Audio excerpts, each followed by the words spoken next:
జీవజలముగా నిలిచావని, జలనిధిగా నాలో ఉన్నావని,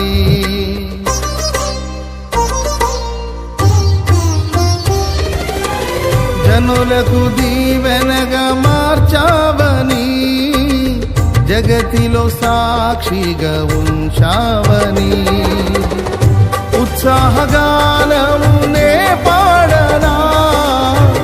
ఉత్సాహగానమునే పాడనా, ఏదైనా నీ కొరకు చేసేందుకు